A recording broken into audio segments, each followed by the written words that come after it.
এইসব শাশুড়িদের জন্যেই একটা মেয়ের জীবনে এত সমস্যা দেখা দেয়।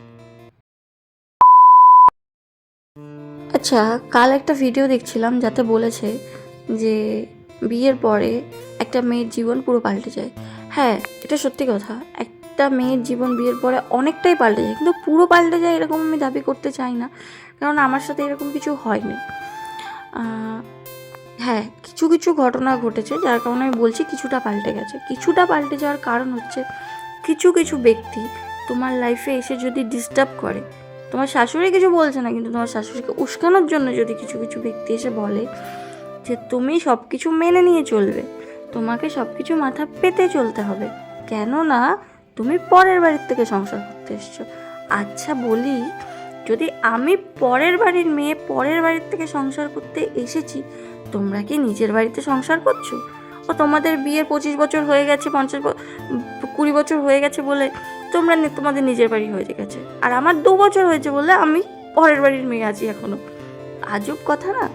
তো এই কিছু কিছু কিছু কটূক্তি করে যেসব মহিলারা, তাদের জন্য তোমাদের লাইফ পাল্টাতে পারেই। তো আমার লাইফে এরকম কটূক্তি করা কিছু কিছু মানুষ ছিল, তো তাদের আপাতত বাদ হয়ে গেছে, কেননা আমার শাশুড়ি তাদের কথায় কান দেয় না। কেননা তাদের সমস্যা যে আমি কেমন ড্রেস পরছি, আমি কেন দেরি করে উঠছি, আমি কেন ঘুরতে যাচ্ছি রোজ রোজ, এইসবগুলো তাদের অনেক সমস্যা হতো। তো আমার শাশুড়ি তাদের জবাব দিয়ে দিয়েছে মামুনি, যে আমার বৌমা কটায় উঠবে, কোথায় যাবে, কেমন জামা কাপড় পরবে, সেটা আমার ব্যক্তিগত ব্যাপার। ও কোনো খারাপ জামা কাপড় পরে না, ওর জিন্স পরে, টপ পরে, এখন সবাই পরে। ওর বাবা পরিয়েছে, আমরা কেন পরাবো না? ও তো আমাদের মেয়ে। বিশালের জন্য কোনো জিনিস আনলে সেটা তিথির জন্যও আনতে হবে, এটা পুরো পাকা কথা আমাদের বাড়িতে। আমার মামুনি বাপিকে বলে রেখে দিয়েছে। তো সকালে উঠতে আমাকে বারণ আছে। যেদিন ধরো আমি 8টার সময় উঠে বাথরুমে যাচ্ছি বা 7টার সময় উঠে বাথরুমে যাচ্ছি, সেদিন আমার শ্বশুরই আমাকে এত সকালে উঠলে কেন? শুয়ে পড়ো, কোনো কাজ নেই এখন, শুয়ে পড়ো। তাহলে তাহলে কি করে তুমি বলতে পারো যে বিয়ের পরে লাইফ পুরো চেঞ্জ হয়েছে? হ্যাঁ, যেই মানুষগুলোর কথা বললাম সেই মানুষগুলোর কারণে তোমার লাইফ চেঞ্জ হতেই পারে, এটার গ্যারেন্টি আমি নিতে পারবো না।